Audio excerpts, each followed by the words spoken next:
నాని సరికొత్తగా సరిపోదా శనివారం అంటూ ప్రేక్షకుల ముందుకొచ్చాడు.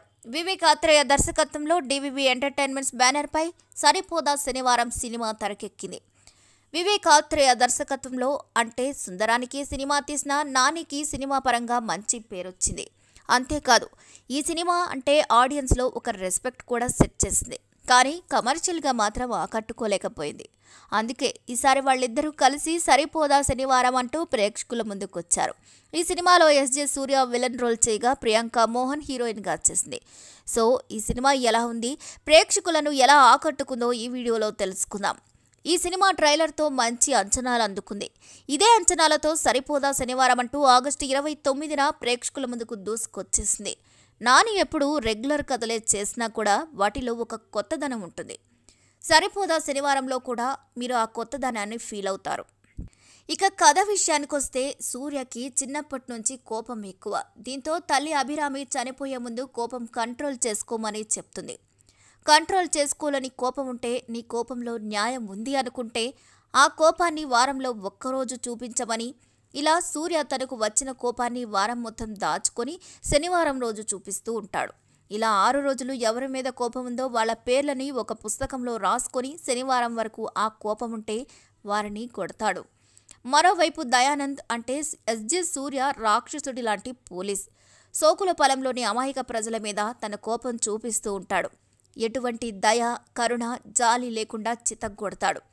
అటువంటి దయానంద్ పేరును సూర్య తన పుస్తకంలో ఎందుకు రాసుకున్నాడు? అసలు సోకులపాలెం ప్రజల కోసం సూర్య ఎందుకు దయతో గొడవ పెట్టుకున్నాడు? దయ దగ్గర కానిస్టేబుల్గా ఉండే చారులతతో సూర్యకు ఎలా పరిచయమైంది? ఆమెతో సూర్య ప్రేమ కథ ఏంటి? అసలు దయానంద్ గొడవల్లోకి సూర్య ఎందుకు ఎంటర్ అయ్యాడు? దయానంద్కు సూర్యకు తన అన్నయ్య కూర్మానంద్కు మధ్య గొడవేంటి? దయను సూర్య ఏం చేశాడు? తనను సూర్య టార్గెట్ చేశాడని దయకు తెలిసిందా? చివరకు ఏమైంది అనేది సినిమా చూసి తెలుసుకోవాలి. వివేక్ ఆత్రేయ తీసుకున్న కాన్సెప్ట్ సూపర్ ఉంటుంది. దాన్ని ఎగ్జిక్యూట్ చేసే విధానం కూడా సూపర్.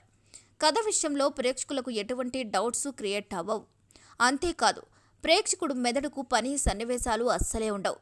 స్ట్రైట్ నేరేషన్తో ఉన్న సినిమా అయినప్పటికీ తెరపై క్యారెక్టర్లకు ఏం జరుగుతుందో ఎవ్వరూ ఊహించలేరు.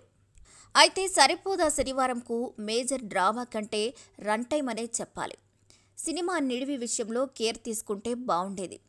హీరో విలన్ మధ్య కాన్సెప్టు ఎక్కువసేపు సాగదీశాడు వివేక్. ఇంటర్వెల్ ముందు కూడా సన్నివేశాల్లో కాస్త నిడివి ఉంది. కానీ సినిమాలో ఉన్న వినోదం వల్ల పెద్దగా ఎవరూ గ్రహించరు. అంతేకాదు ఇంటర్వెల్ తర్వాత హీరో విలన్ మధ్య ఫైట్ కోసం అందరూ ఎదురు చూస్తూ ఉంటారు. సో పెద్దగా నిడివిని ఎవరు పట్టించుకోకుండా ఫైట్ కోసం ఎదురు చూస్తారు. మరోవైపు విలనిజం అంటే ఏంటో తెరపై చూపించాడు ఎస్జే సూర్య. విలన్ని కొట్టినా సరే తప్పు లేదనే రేంజ్లో ప్రేక్షకుడు ఫీల్ అయ్యేలా ఎస్జే సూర్య నటించడం సినిమాకు ప్లస్ అని చెప్పవచ్చు. టోటల్గా రెగ్యులర్ కథని అమ్మ ఎమోషన్ శనివారం మాత్రమే హీరో కోపం చూపించడం అనే పాయింట్తో కొత్తగా సరిపోదా శనివారంలో చూపించారు వివేక్ ఆత్రేయ. అంతేకాదు సినిమా కథని నవలలాగా కొన్ని భాగాలుగా విడగొట్టి వివేక్ ఆత్రేయ తనదైన స్టైల్లో స్క్రీన్ ప్లే చూపించడం అందరినీ ఆకట్టుకుంది. ఇక ఈ సినిమాకు 2.75 రేటింగ్ ఇవ్వచ్చు.